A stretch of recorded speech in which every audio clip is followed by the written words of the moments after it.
ओम नमः पार्वती पतये हर हर महादेव। जय श्री शंभु। प्रिय श्रोताओं, आज माघ मास की शुक्ल पक्ष की प्रतिपदा तिथि है। आज से गुप्त नवरात्रि प्रारंभ हो गई है और आज सोमवार का दिन है, यानी कि आज भगवान भोलेनाथ और माता पार्वती का दिन है। तो चलिए पूरी श्रद्धा और भक्ति के साथ भगवान भोलेनाथ और माता पार्वती के श्री चरणों में नमन करते हुए सुनते हैं सोमवार व्रत कथा। तो प्रेम से बोलिए शिव जी माता पार्वती की जय।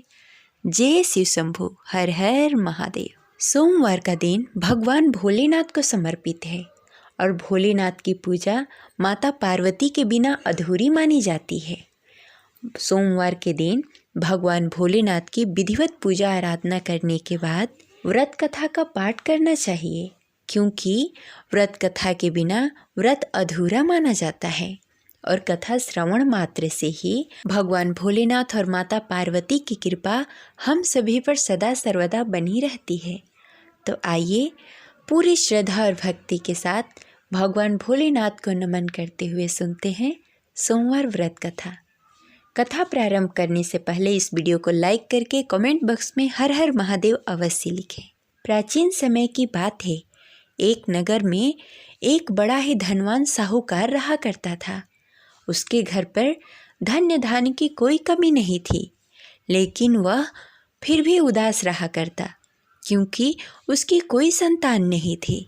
पुत्र कामना से वह साहूकार प्रति सोमवार के दिन भगवान भोलेनाथ की पूजा आराधना करता और संध्या के समय में दीपदान किया करता था। वह भगवान भोलेनाथ का परम प्रिय भक्त था। उसके इस भक्ति भाव को देखकर एक समय श्री पार्वती जी ने शिव जी से कहा कि हे प्रभु, यह साहूकार आपका बहुत ही अनन्य भक्त है और सदैव आपका व्रत और पूजन बड़ी ही श्रद्धा के साथ करता है। इसकी मनोकामना पूर्ण करनी चाहिए। शिव जी ने कहा, हे पार्वती, यह संसार का कर्म क्षेत्र है। जैसे किसान खेत में जैसा बीज डालता है वैसा ही फल काटता है, इसी प्रकार इस दुनिया में जो जैसा कर्म करता है वैसा ही फल पाता है। पार्वती जी ने अत्यंत आग्रह से कहा, हे प्रभु, जब वह आपका अनन्य भक्त है, उसको अगर किसी प्रकार का दुख है तो आपको अवश्य ही उसका दुख दूर करना चाहिए, क्योंकि आप सदैव अपने भक्तों पर दया करते हैं, उसके दुख को दूर करते हैं। यदि आप ऐसा नहीं करेंगे तो कोई मनुष्य आपकी सेवा और व्रत क्यों करे? पार्वती जी का ऐसा आग्रह देख शिव जी ने कहा, हे पार्वती, इसका कोई पुत्र नहीं है, इसीलिए यह सदैव दुखी रहता है। इसके भाग्य में पुत्र न होने पर भी मैं इसको पुत्र प्राप्ति का वर देता हूँ, परंतु यह पुत्र केवल 16 वर्षों तक ही जीवित रहेगा। इसके पश्चात मृत्यु को प्राप्त हो जाएगा। इससे अधिक मैं और कुछ नहीं कर सकता। ये सभी बातें साहूकार सुन रहा था। इससे उसको न कोई प्रसन्नता हुई और न ही कोई दुख हुआ। वह पहले जैसा ही शिव जी का व्रत और पूजन करता रहा। कुछ काल व्यतीत होने के पश्चात साहूकार की पत्नी गर्भवती हुई और 10वें महीने उसने पुत्र को जन्म दिया।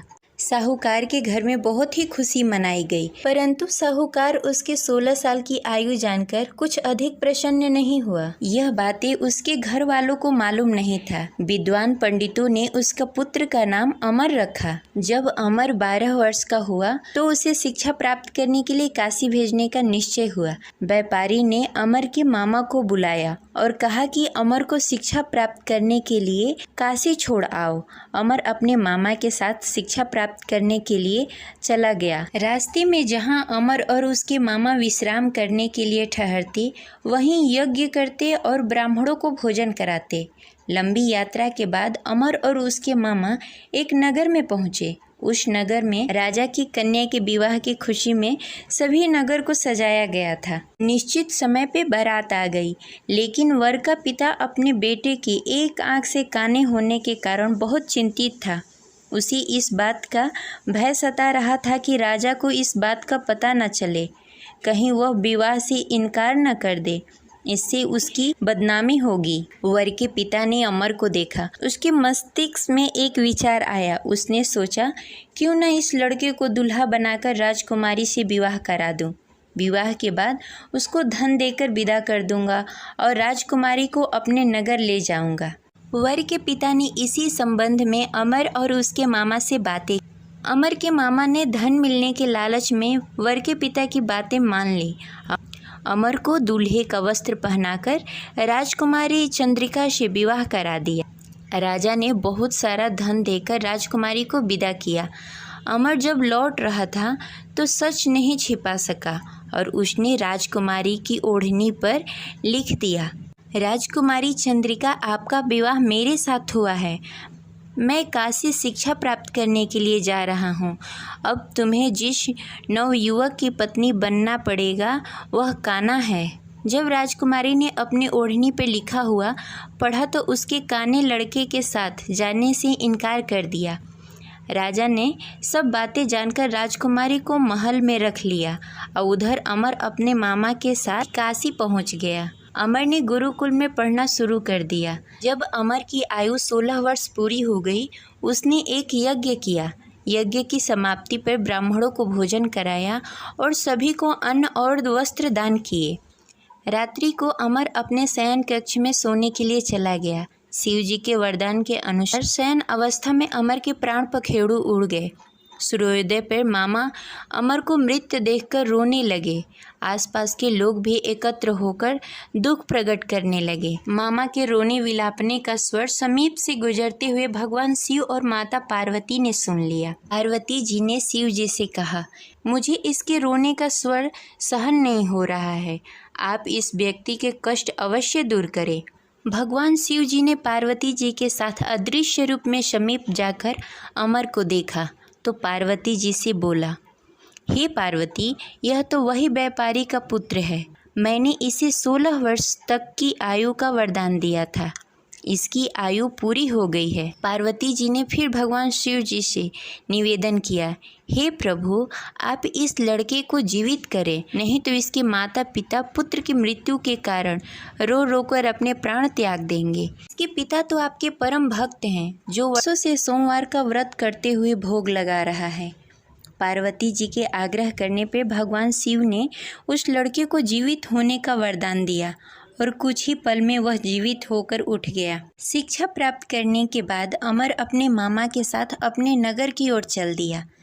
दोनों चलते चलते उसी नगर पहुँचे जहाँ अमर का विवाह हुआ था। उस नगर में भी अमर ने यज्ञ का आयोजन किया। समीप से गुजरते हुए नगर के राजा ने यज्ञ का आयोजन देखा। राजा ने अमर को तुरंत पहचान लिया।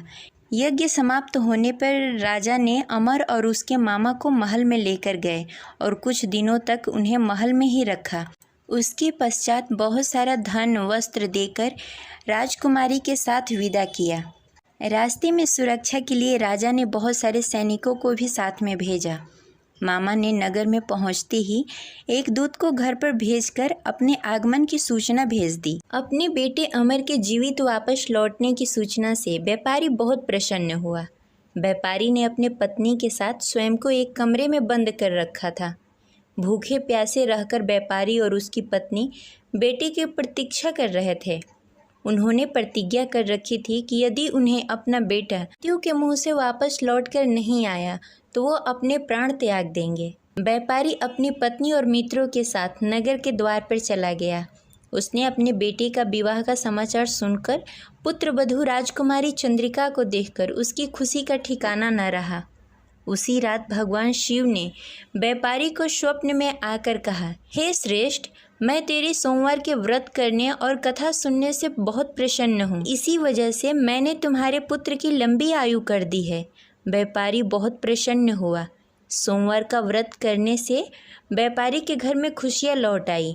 शास्त्रों में लिखा है कि जो भी स्त्री या पुरुष सोमवार का विधि विधान से व्रत करते हैं और कथा सुनते हैं, उनकी सभी इच्छाएं पूरी होती है। आशा करते हैं यह कथा आपको अच्छी लगी होगी। इस वीडियो को लाइक करें और ज़्यादा से ज़्यादा लोगों को शेयर करें। अगर आप इस चैनल पर नए हैं तो इसे सब्सक्राइब कर लें और बेल आइकन को भी प्रेस कर लें। मिलते हैं अगली वीडियो में, तब तक के लिए हर हर महादेव।